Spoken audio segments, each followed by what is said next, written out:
Darko Jovanović je još od malena sanjao jedan san, da kad poraste nastavi porodičnu tradiciju i radi u rudniku.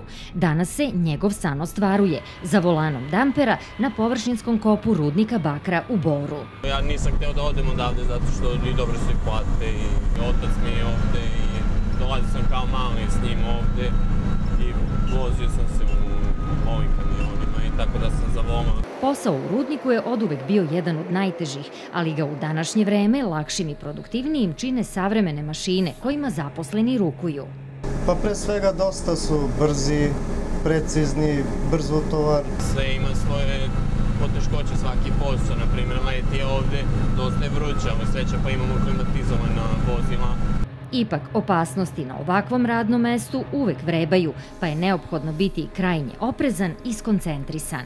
Odron može kao prvo da zatrpa bager, pa možda ugrozi život, pa ima tu svašta.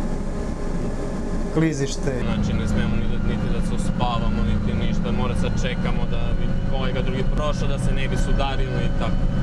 Prosek zarada od 70.000 dinara daje sigurnost žiteljima Bora i Majdanpeka, jer gotovo da nema porodice čiji bar jedan član nije zaposlen u rudarsko-topioničarskom basenu, a između dva praznika rudara rezerve su ovde povećane za preko 50 miliona tona, čime je zagarantovana budućnost rudnika. Bor, Snežana Stanojević, Pink televizija.